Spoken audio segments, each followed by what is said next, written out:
A little bit of breeze blowing. Welcome to Trapping Inc.'s Scuttlebutt podcast. I'm Rich.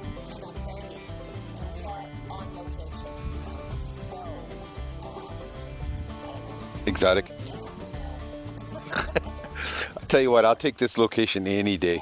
There's nothing wrong with it, but some people think that on location is beach or somewhere more exotic. And we are up in the middle of a spruce forest in northwestern Alberta, enjoying a lovely August day. Yes, we're on our trap line. We're on our trap line, and that is wonderful. What we're actually here doing, well, it's one of the things. We were supposed to finish up our firewood the last time we were here, but we got rained out. It was, if you follow us along on Facebook or Instagram or anything, it was just mucky, and it rained and rained and rained. And I thought that, I'm made out of sugar. I might melt if I got wet. So we held off on it. And it was kind of cool. Kind of cool that we did. Because then I had to go back and work on the home that we're building for our oldest son.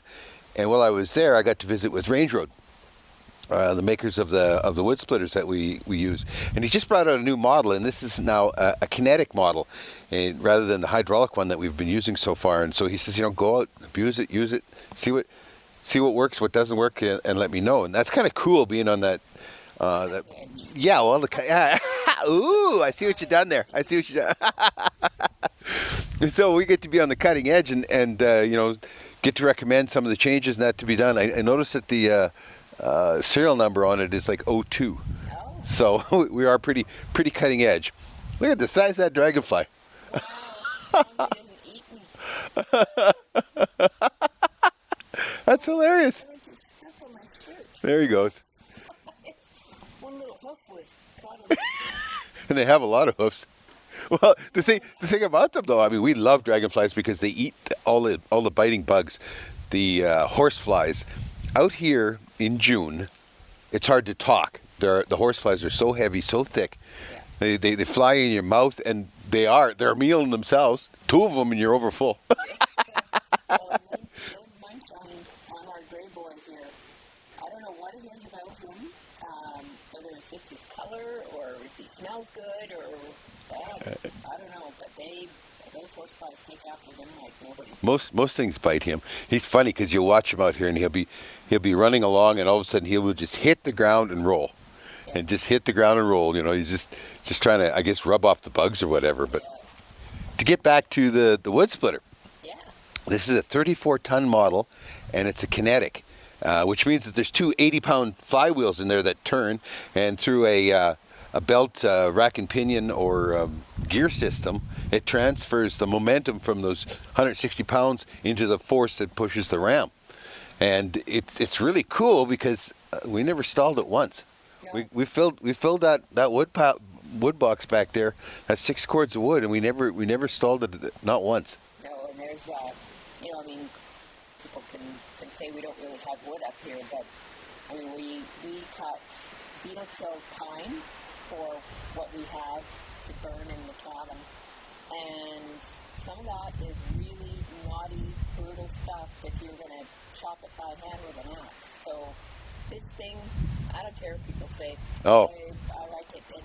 And the neat thing about this one, the get her done, splitter done. Splitter done model is Rich can actually keep ahead of me when I'm stacking wood because I'm good. Hey, well, she is very good. But the reason being is that the other, the hydraulic one that we use so often has a 6-second stroke. So out and back again is 6 seconds. This has a 3-second stroke. So it's that much faster. And what I think is so cool with this, you could throw away the axe. Yeah. Usually, most times when people use a splitting, a hydraulic splitter or any splitter, it's just to break stuff out of the round into halves or quarters so it'll cure. And then afterwards, when you go to burn it, you use an axe to take and split it down further to get it into stove size. I can keep ahead of her while turning everything into stove size right there, right with that. I don't need an axe. Absolutely remarkable. Yeah, and it fits better in there. I would hazard a guess that this is the most wood we've ever had in that little shed back there. Yeah, well, I got carried away. But it works so small that it stacks even better. So that thing is plumb full, like right up to the little rafters that are in there. And we won't run out of wood this winter. Don't say that. Don't say that. It's like saying that something's idiot-proof. We just invent a better idiot because, while we've had last winter was over 10 feet of snow and we had lots of cold and all that.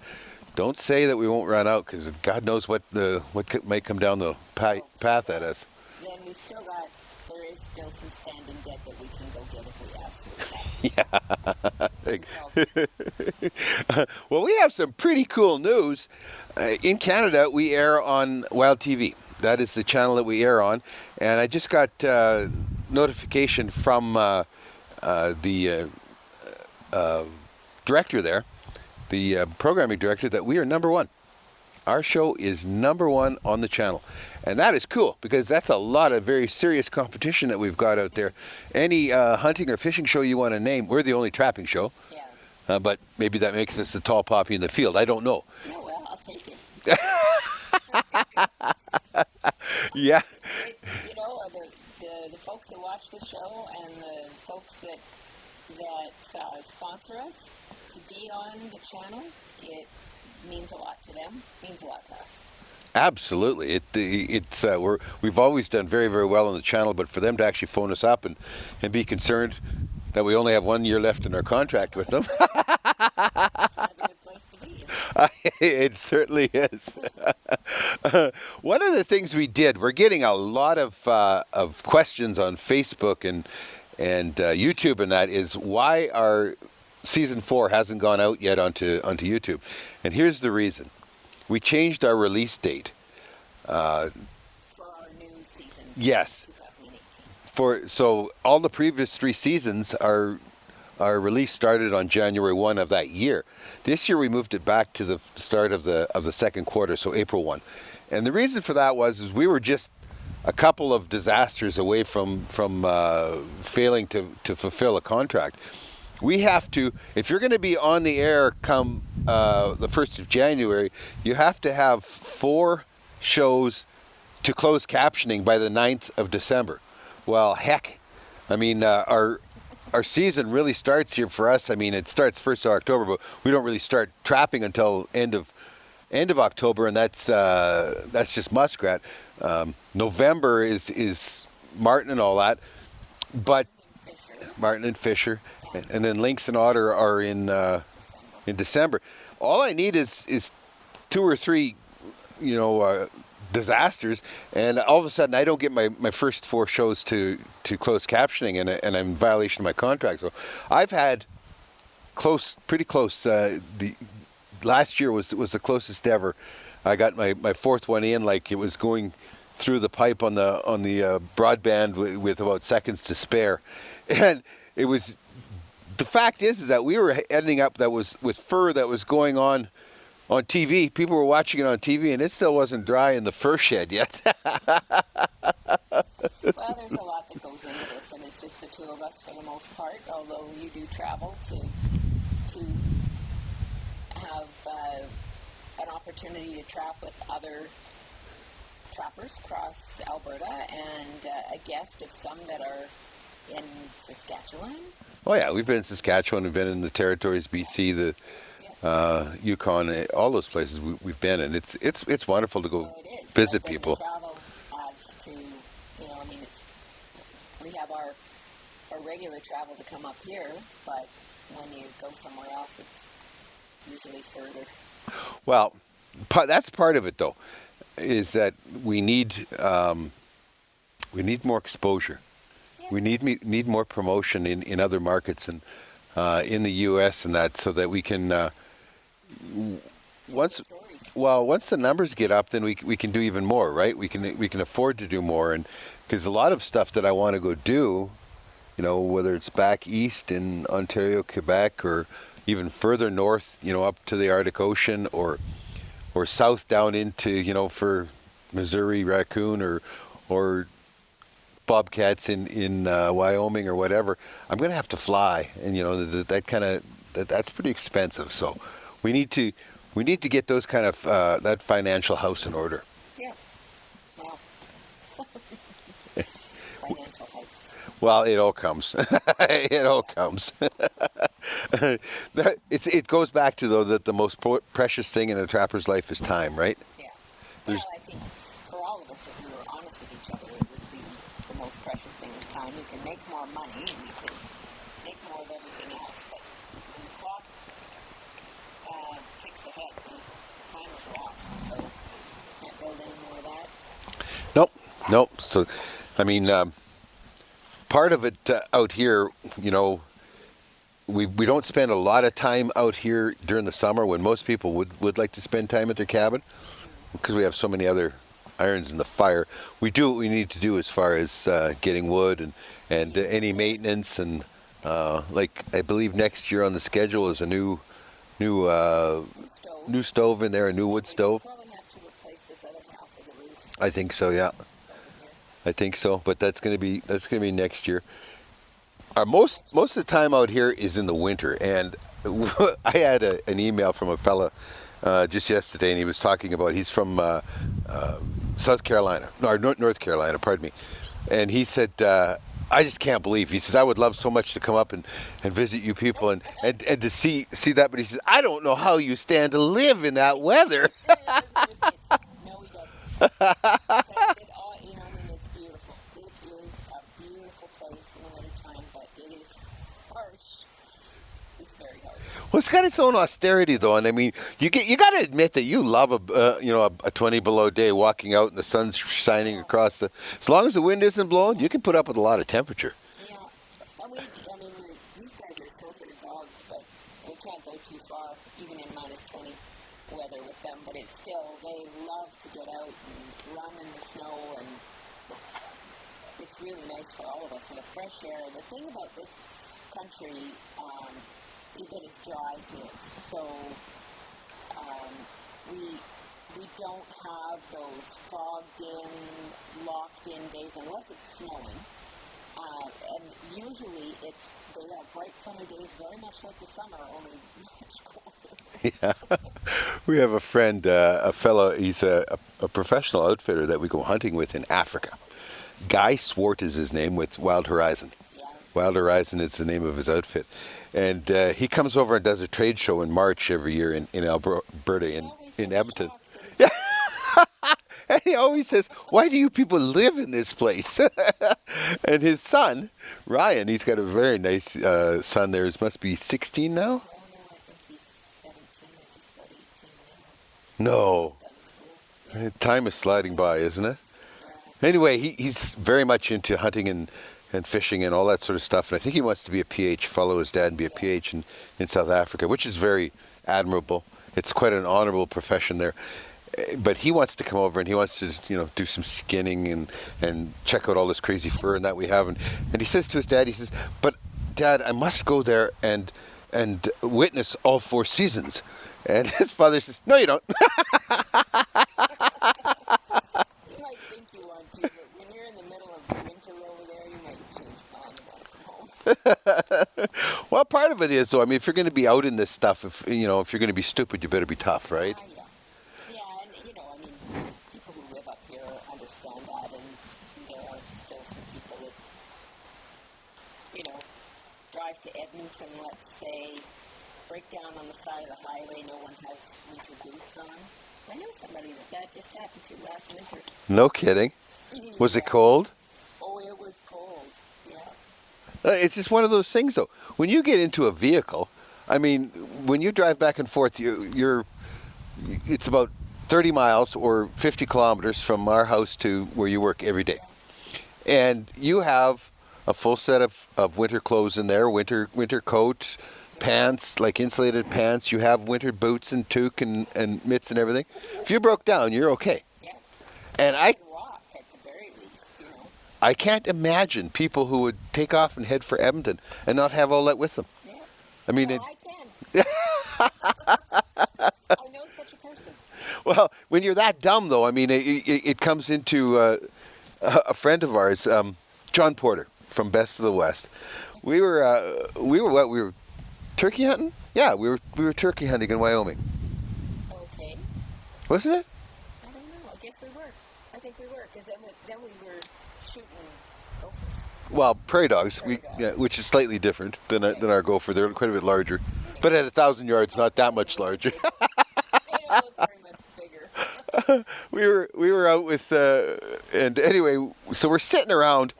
It had been opening day of turkey, and you got yours on opening morning. Did I get mine the next morning or that afternoon? No, it was the next morning because that was we sat in the. Remember that it had rained and Yeah. we didn't know if the turkeys were going to come in, and the two of us were sitting in the blind with our outfitter, and we heard a turkey, and everybody thought that it was coming from the. Oh yeah, where did it come from? Everybody pointed in a different direction. When you're sitting in a blind like that, yeah, it can be pretty deceptive. Anyway, I think this was like the evening of the second day or whatever, right? We're all sitting around for supper, and everybody's kind of gets done talking about the turkey that they got that day or not. Wyoming's a fabulous place to go for turkey because they're huge success, and the place we were with there, they are literally in the shadow of Devil's Tower in Wyoming. It's fabulous. If you've never seen Devil's Tower, you got to go see that. That is just the coolest thing. Anyway, we're all sitting around talking, and so then turns to other talks. And this one fellow was quite a bit older. Yeah, there was a couple of guys there, and they were in their 70s, and they talked about them coming back from Africa, where they'd been on a tour with Yeah. I call it a geriatric tour because it was a lot of people that were their age and much older, in their 80s and 90s. It's just like 70, 80, and 90, and they loaded them up. One of the tours was they were going down, I think it was the Limpopo River. I'm not sure. Big river that has crocodiles And hippos. And they put like a dozen in each one of these aluminum boats, like tin boats. They put them in these tin boats. These old people. There was no life preservers or anything because he told us that. Anyway, they're going down, and I forget whether it was a crocodile or a hippo knocked the boat over. I think it was a hippo that knocked the boat over. All these old people hit the water. Nobody has a life preserver. You know, and this river is crawling with the stuff that is most dangerous in Africa. Well, yeah, crocodiles are dangerous, but hippos kill more people than anything. Yeah, exactly. So anyway, we are horrified that all of these octogenarians, that they've been killed. Then he goes on to tell us they found everybody. Not till the next day. Yeah, These they people, got washed up on the beach. they found them scattered out down the river and all that, but they were all okay. And the guy says, and they refunded us our money for the tour. And John Porter turns to me and he says, we all know that when you're born, you got a number. And when your number's up, your time's up, you're dead, right? He says, people that stupid, they get a lower number. Well, we had high numbers these days. Oh no! Like God knows how long they could have lived if they weren't so dumb. Like wow, that was unbelievable. Anyway, we run in. I guess the moral of this story is that we run into an awful lot of really fabulous people. Here's some doozy stories over the years. It's been lots of fun. And John is a great guy. He's a guide and outfitter in Wyoming, and he takes a lot of people on elk and sheep hunts and stuff over there. And I love the story that he tells about the young guys that come to work for him. Yeah. He's about our age. And he's a cowboy, and he's probably hit the dirt a few times coming off of a horse or two. And anyway, he takes these young guys, and they're going up the mountain, and he said the first day, He hires them as cameramen. Yeah, right. Right out of college. Right. So he said there they go, and they're miles ahead of him, and they're going up the hill the first day, and he's plodding along, and they're giving him years about being an old man, and what's the matter, old man? You can't keep up, and stuff like that. By day 2, they're 100 yards ahead of him. Yeah. By day 3, they're 50 yards ahead of him. He says by day 4, they ain't worth feeding. That's harsh. That's John, though. I mean, that's, in that business, you gotta, getting to the top of the mountain first doesn't matter. if your hunter is back with your guide and you're the cameraman, it's not going to do you much good to be at the top of the mountain 20 minutes before everybody else. Well, talk about feeding though. Like food is really, really important out here, and we've talked a little bit about Spam and how it's one of our favorites. But another favorite that we have is cold pizza. Well, it's not cold to begin with, but I think that you have to tell your favorite pizza story, cold pizza story. I think it was the first year that we were out here. On this line, yeah. On this line, and it was a particularly harsh spring, very similar to this year. Yeah, where yeah. It was minus 22 on the 22nd of April, and we were out with our brand new Argo that didn't have a windshield on it, and it was chilly. Well, that was the first year for that model, and once again, we were the crash test dummies. And so they didn't even have a windshield designed for it yet. So we spent the winter trapping with it. Yeah, we didn't have a snowfield then, and there wasn't that much snow that year. Nope, but it sure was cold. Very cold that year. Anyway, we're out doing what we do, and I baked the pizza the night before. Because we have a really nice oven in the cabin, and it's, a lot of the comforts of home are out here, really. Yeah. I mean, we're kind of spoiled. Anyway, so I made a frozen pizza, and we always add something to it and whatever, so I'd taken it out with us to have for lunch, but it had refrozen in the back of the Argo, because of course there was no windshield, no setup here. Honestly, this thing is a pretty Cadillac. It's even got a heater. I know. It just stays, thawed or defrosted in this one, but that one, everything was frozen, so there we were, sitting out on a beaver dam, frozen, formerly cooked pizza. My favorite part, you dropped it and it bounced off a stump, a beaver nod stump, landed in the snow. You picked it up, brushed it off. Nothing fell off it. It was frozen. Yeah, that was, And how good was that? Well, just like everything out here, when you work hard, everything tastes good, whether or not you choose to have it. If you were sitting in the comfort of your own home, maybe not, but out here, everything seems to taste good.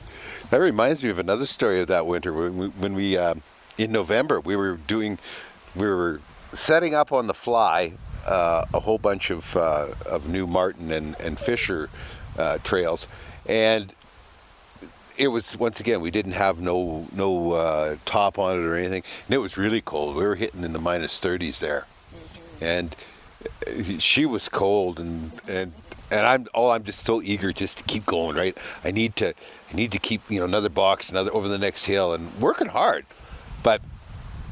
She said, "Do you think we could stop and start a fire and have lunch?" And I'm thinking, "Gosh, that's going to take up some time." I don't. I don't want my wife to be comfortable or anything else. I just want to sit there and go. So I'm going to the next box, and I'm thinking, us guys, we're problem solvers, right?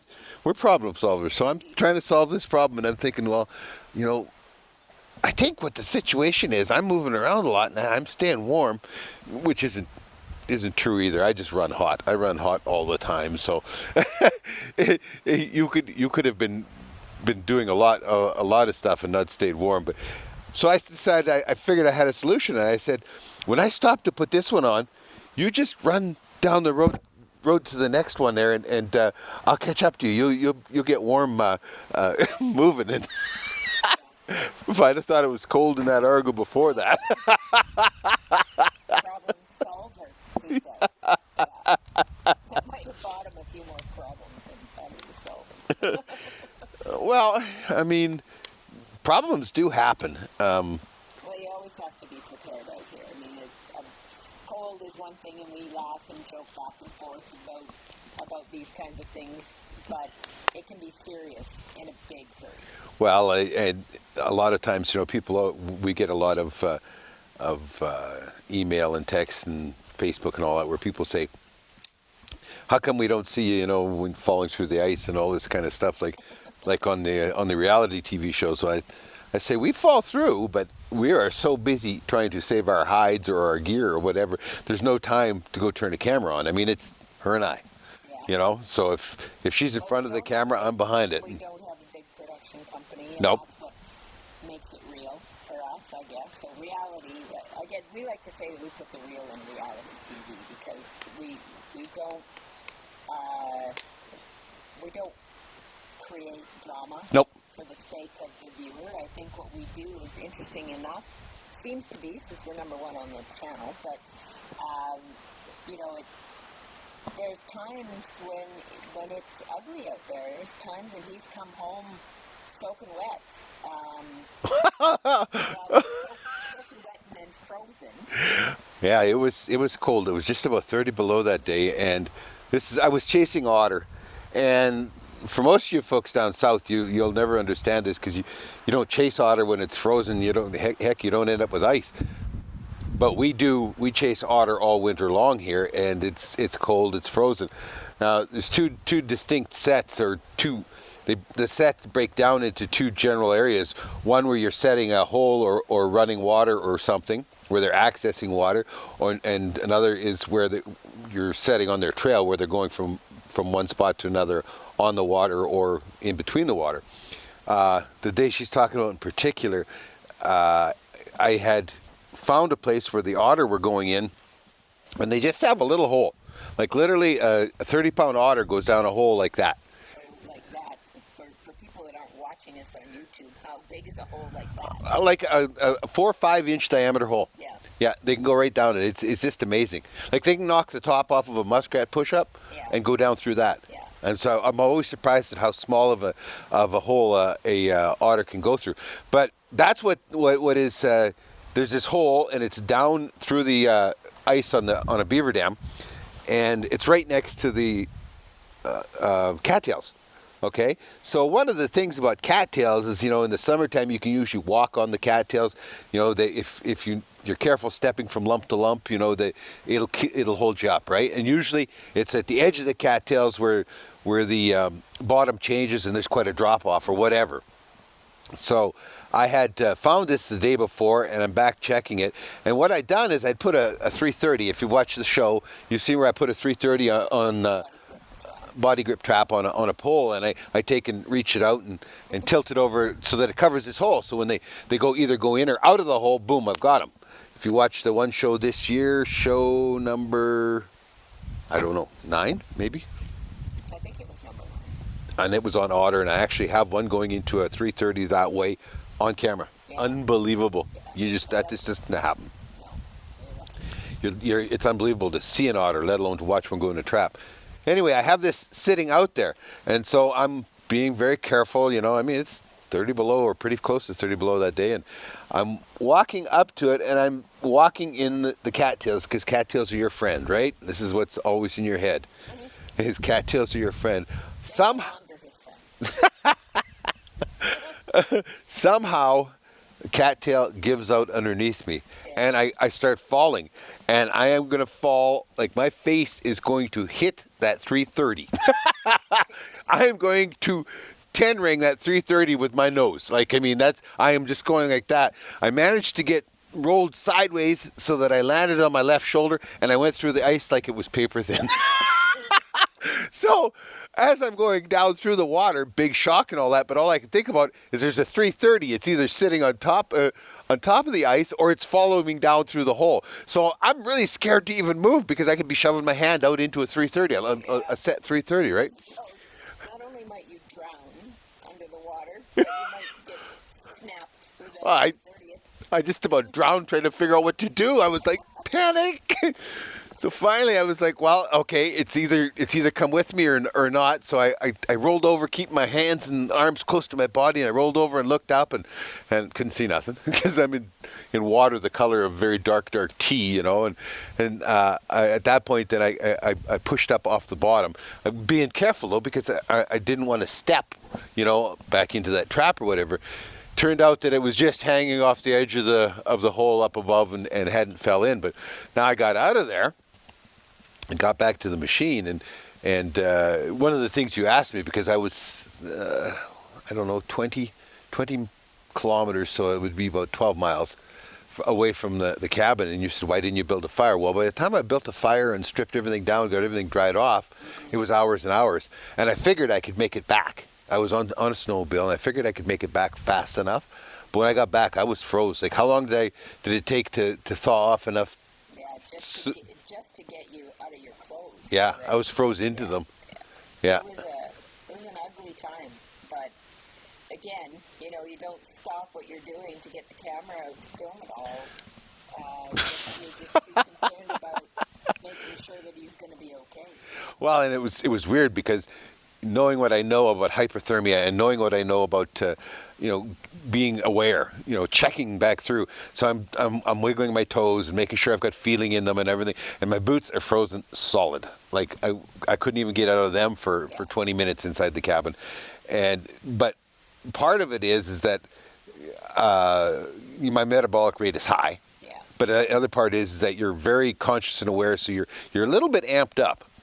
So the pump was going pretty good, and I might have been encrusted nice, but underneath I was sweating. I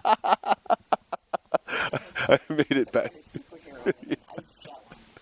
But there's been other times too that you just have to be aware. Like, there was that time you wrote. Was it otter? Oh, that once again was otter. Maybe I gotta quit otter. Maybe. They are not your friend.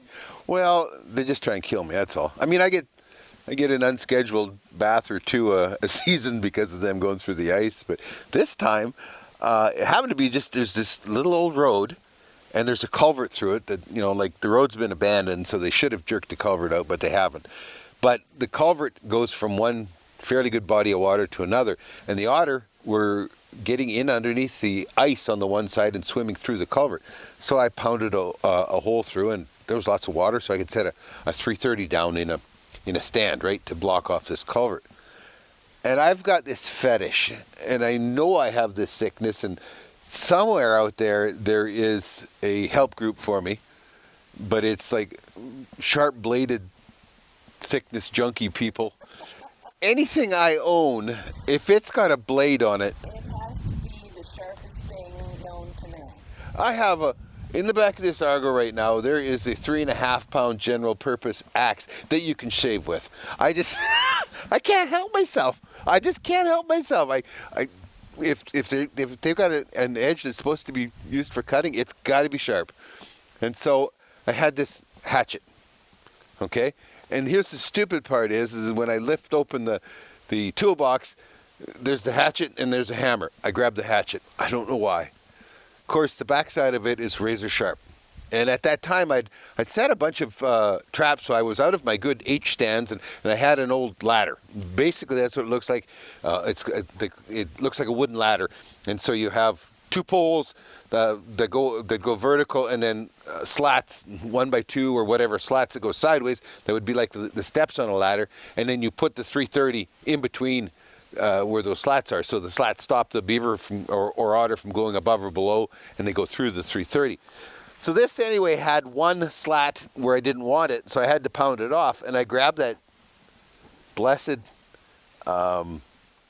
hatchet, and I start beating off. I knock off one side of the 1x2, and then for whatever stupid reason, I reach over across sideways, and grab it there, and I lift up the hatchet to swing down to knock it over, and with my left hand across over my right hand, the blade of that hatchet goes up, and I slice my wrist wide open. And like, jeepers, you want to talk about your heart rate leaping, because at that moment, well, you just look at your wrist, and when you take a look and look at all of those beautiful blue veins running everywhere, it's the scariest place on earth to ever have a cut. And that's exactly. And I grabbed it immediately with my right hand, and I pinched down on it, and there's blood just pouring out. Like, it looked like something out of the movies, because there's blood pouring out between every one of my fingers and everything. The blood's just coming out, and I'm thinking, oh God, have I done it this time, And I quickly reach down and I grab a handful of snow, and I pack that on top, and it's just blood is going everywhere, and there's just nothing I can do. And so I was on a snowmobile, and I'm a long ways from the cabin.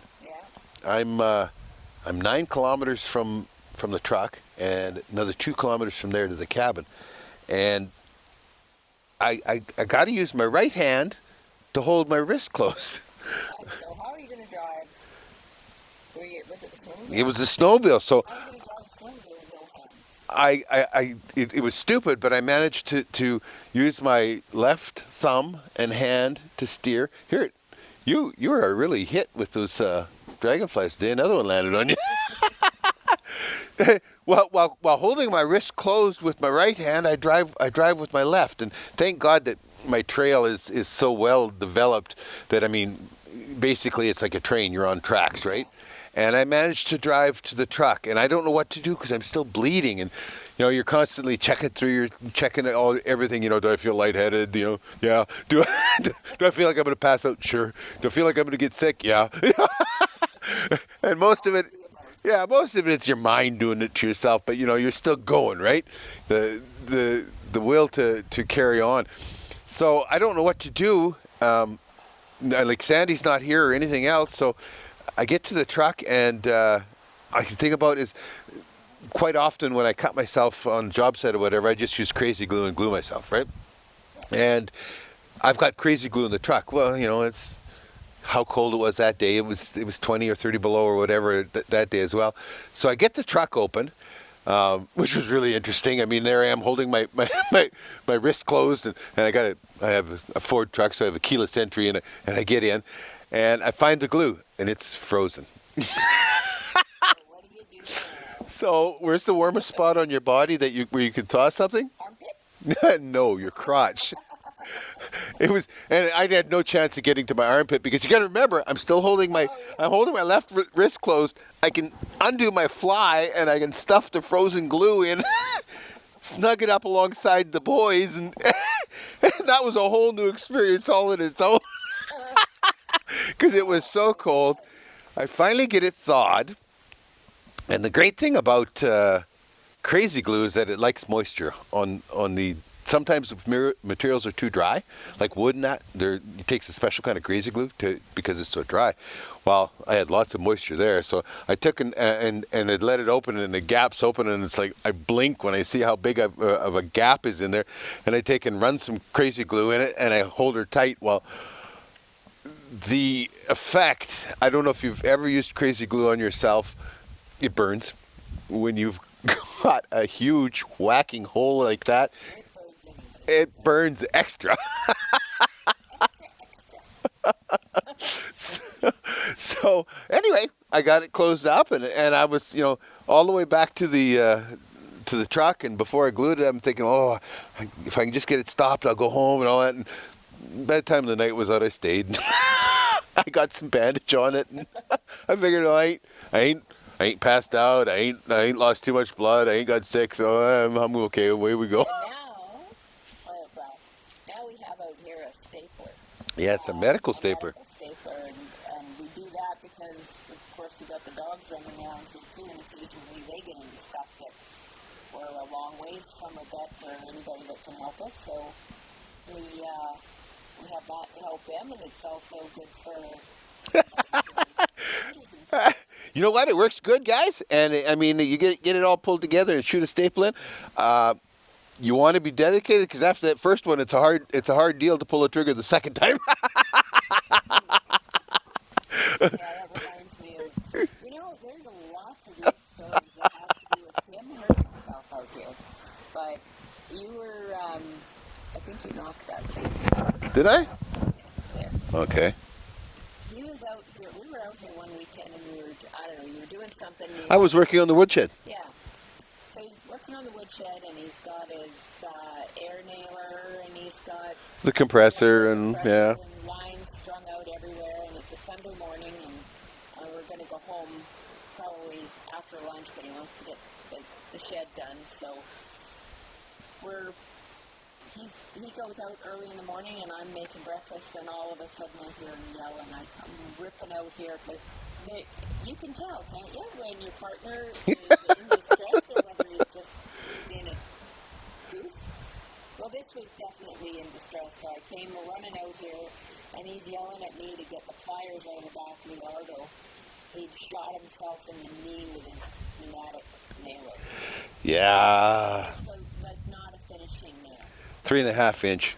It was funny. 3.5 inch spike, and I was knelt down, and I just pulled the hose, and worst part was I pinned my knee. It went down through my knee, so through the kneecap at the top of your knee, down through into the bone below, and I pinned my knee in that position. I couldn't stand up. Because I couldn't straighten it out. And let me tell you, when I tried to stand up, because I needed to get pliers, right? That was a whole new experience. That was.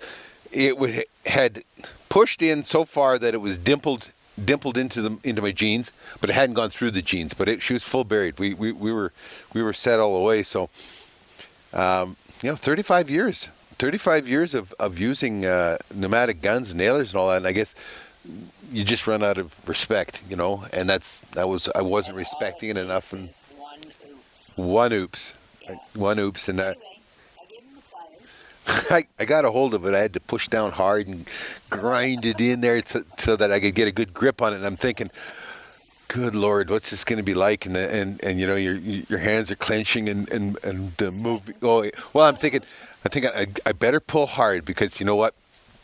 I don't know that I'm going to be able to have it in me to pull for the second time, right? So, because we're 4 hours away from a hospital, so it's not like we can limp it out and anything else. I get a hold of it and I give this god awful reef, and it comes out, and I'm lucky that the glue on it or whatever didn't bind, because I think I'd have pulled the bone right out of my leg. I pulled hard. Anyway, it came out. Yeah. Yeah. Yeah, and then a few months later, you finally had surgery too, because you, what was it, the meniscus? yeah. So he wrinkled some of it when he Yep. when he pushed that nail in, and then when he pulled it back out again, it looks like kind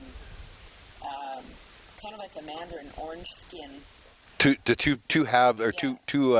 segments of a mandarin orange that lays on top of the bone, on the bottom bone of your knee, right, your lower leg, and Supposed to be a cushion. yeah. But when that nail went through it took and put up a wrinkle, and then or else when it went to heal, it scarred or whatever. But I've now got arthritis from it, because it caused wear and it caused arthritis. But just one of those things. There was no time for camera that day either. No.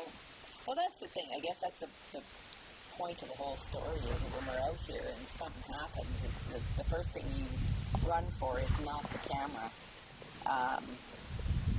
It's to make sure that your partner's looked after, or that you look after yourself, or whatever the case might be, if you happen to be alone. But yeah, we try to be careful. We've been doing this a long time, and there aren't very many stories, and we can laugh about them, and that's because we came out of them okay. It might have been a sad story if you hadn't been prepared, or can't think your way through a problem. Yeah, think your way through how, if you drop a machine through the ice, how you get out. We've done that. I mean, I can drop an Argo in the middle of the lake, hundreds of yards from shore. I know how to get out. Yep. I know how to get it back out and back on top of the ice. Those are all things that you learn. Those are all abilities you need to survive. Yeah. Well, you have to be prepared with some sort of knowledge about your surroundings, and you talk to people from North Carolina, and they say, okay, I don't know how you could live in that, and it's just about being prepared. But we're certainly not unique in that. I mean, we know lots of people that are in locations more remote than we are that have to be just as prepared as anybody, and they've had things happen to them too. Oh, I have probably 3-4 different ways to start a fire in every one of the machines. Yeah. I have flint, and I have cotton ball and Vaseline. I have our fire starters. I have matches. I have lighters, all that kind of stuff, right? I mean, we have that stuff. We have emergency blankets. I have tons and tons and tons of extra clothes with me in case I get wet. I can always peel out and get dressed all in warm stuff, right? So I mean, that's all about being prepared, right? And it's just part of living here. I love the story. One of the early settlers come over, and this is a story from a long time ago, and they're out in the cold, and the Indian guide is standing there, and he's practically naked. You know, he's just wearing a breech clout and a little bit of a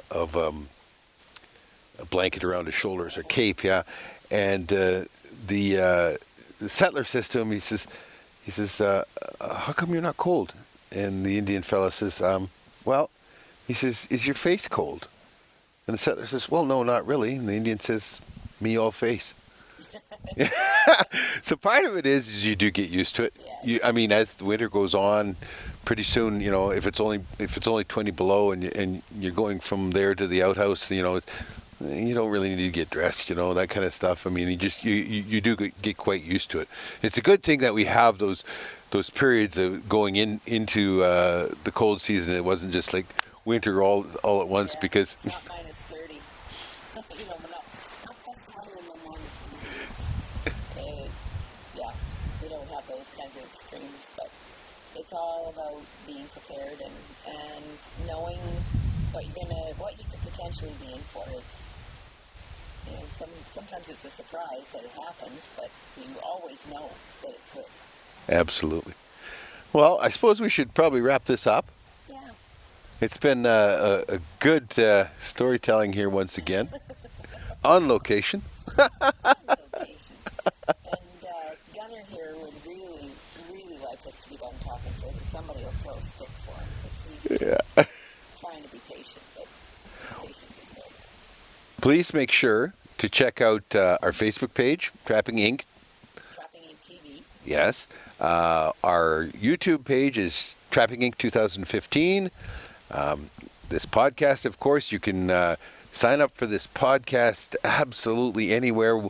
We are on the iTunes search engine, so it doesn't matter which server you use or which app you use, whether it's Podbean or Podcast Addict or Stitcher or anything. When you search, if you use the iTunes search engine, we will come up. And then if you're in the U.S., we are on Amazon Prime. Yes. And all of our seasons are up there. And season 4 will be coming to YouTube starting October 1. Yeah, that was part of what we started out right at the beginning, talking about why it wasn't up there on YouTube. And that's, we have to fulfill our broadcast contract with our channel here in Canada first. So they get the right of first airing, and after everything's been up for 6 months, then we can go to YouTube. So starting October 1, you're going to start seeing the rest of those shows go up on YouTube. Other than that, they can find us at www.trappinginc.com. Yeah. Thanks for listening. Thanks for being here. We appreciate it that you come and visit us every now and then. Thank you.